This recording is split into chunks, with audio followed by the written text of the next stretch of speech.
So, why don't we start talking about the NBFCs and maybe some of the biggies in the space? And I think one thing I know our viewers are going to ask about is Bajaj Finance, and I know that's a company that you love talking about as well. Absolutely. I think, you know, Bajaj Finance has been one of the most spectacular wealth creators within the Indian capital markets. It has grown at a compound rate, the stock price at 50% over the last 10 years or so. Yeah. And it's created many millionaires, I would say.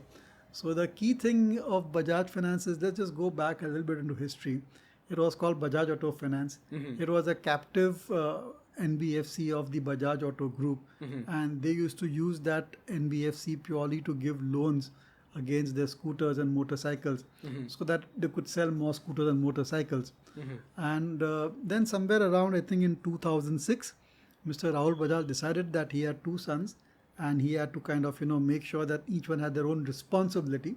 So the younger son, Sanjeev Bajaj, he got the insurance and the NBFC business, and the elder son, Rajiv Bajaj, who was anyway managing Bajaj Auto, he continued with Bajaj Auto. Right. And can you imagine that since that point of time, Bajaj Finance has gone from strength to strength, strength to strength, and now its market capitalization is about 4.5 lakh crores versus 1.38 lakh crores of Bajaj Auto. Wow. So it's just What a story. Absolute story that the subsidiary company of the Bajaj Group, the smaller company, Yeah. has grown a phenomenal pace the last 10, 15 years or so. And it's been absolutely the bluest of blue chip stock that one could own within the NBFC space. Yeah. And all of that credit, not all, large part of the credit should go to its MD, Mr. Rajiv Jain. Yeah. And it is his vision and his thinking that the real growth in the retail lending would come in the consumer side. Right. So Bajaj Finance is India's largest consumer finance company. So any gadget you want to buy, white Right. goods, mobile phones, electronics, Bajaj Finance is there to give you that particular gadget on EMI. That's really interesting because I think one thing we've spoken about in previous podcasts is that once income levels have crossed subsistence levels, the question then becomes, where are people spending that extra money? They're spending that extra money on discretionary products. And the first discretionary product that people seem to be buying in India is mobile phones, white goods. And Bajaj Finance, by financing that, is really helping to capture that marginal increase in income. Absolutely. And they started this in such a, I would say, interesting way, where they would have their own executive present at all of these electronic stores. And anytime a customer walked in over there and he was looking at buying, they would approach him and they, look, why don't you go for this product and this and this, and we will just finance it for you. Wow. And the thing about it is that they were the earliest in the game. And if you go to any electronic shop, there's only one NBFC that the owner will deal with. And that was preferred partner was Bajaj Finance. And they had this edge for a decade or longer. Now, of course, there's a lot of competition. Everybody wants to emulate Bajaj Finance's business model, but they are miles ahead. And the main thing about Bajaj Finance is its collection efficiency. I mean, Right. we have to rate NBFCs. Investors have to rate NBFCs only on the success of the collection. Right. In India, it is very easy to increase the loan book. You can lend to anybody, Tom, Dick, and Harry, against any assets. Okay, whether they are recoverable or not, that's the key thing. Right. And the companies which have stood the test of time, which have created the maximum wealth, are the NBFCs which have got very, very efficient collection systems. Right. Because the big loss is, of course, if a loan gets written off. So let's just to maybe give some context to what we mean when we say collection efficiency. So ultimately, it's about recoverability of the loans. Absolutely. And that comes down to gross or net non-performing assets. And one thing that we've discovered is Bajaj Finance, that the two core figures that honestly still shock me. Their net NPAs are 0.62%, and they've stayed at that level or thereabouts that level for the last 5 years, which is unbelievable.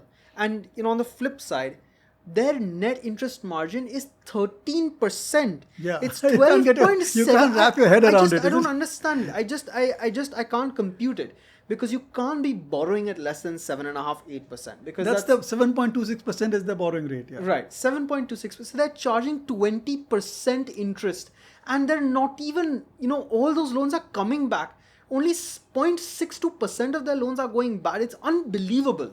No. 0.62% is the net NPA. Right. The gross NPA could be anywhere from 1.5% to 2%. So 1.5-2% of their loans are going bad. So let's just keep that in Yeah. perspective. But that's the business model all about. See, when you lend to the consumer, a lot of these are technically unsecured also. I mean, when you lend against a mobile phone, what security do you have? It'll per se? depreciate very quickly. Exactly. So, and they are short-term loans, 1 year, 2 years thereabout, because they are consumer loans largely. So therefore, they are able to get that high interest income, high interest rate from their borrowers. And what Bajaj Finance has done is that they've gone across the board.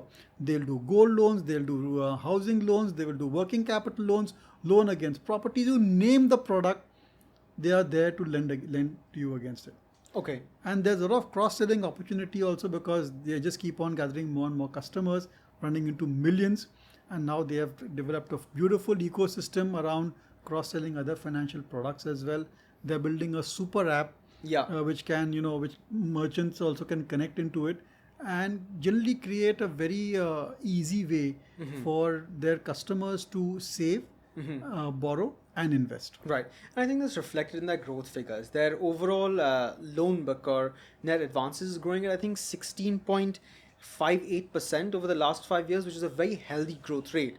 And the market seems to be valuing their overall business very, very robustly. I think that P is at 39 or thereabouts, which is... It's one of the most expensive NBFC in the world, I would say.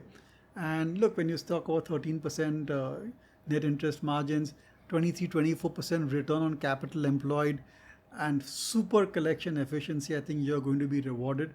And that's what has happened in the case of Bajaj Finance. But I must say that, the base keeps on increasing. So to grow at such a large base going ahead may be a bit difficult. Competitive intensity also is coming very strong and heavy. I think Geo Financial Services, when it gets launched, they will also look at consumer finance. And a lot of the other companies are also looking at entering into the segments where Bajaj Finance is present. The Piramal's also have great plans to enter into consumer finance. Let's see how it plays out. There's enough room for everybody, but I think the base effect will come into play for Bajaj Finance. And you should expect that going forward, the next 5 years will not be as fast in terms of growth rates as the last 5 years have been. All right. So I think that's a really interesting summation of the hero in the space, the absolute market The absolute leader. hero. I mean, it's miles and miles ahead of any other NBFC. This podcast is produced by Elixir Equities Pvt. Limited, a SEBI registered research analyst. Registration number INA00004787. The information provided in this podcast is for educational and informational purposes only and should not be considered as investment advice. Investment in securities market are subject to market risk. We strongly advise all investors to read all related documents carefully before investing.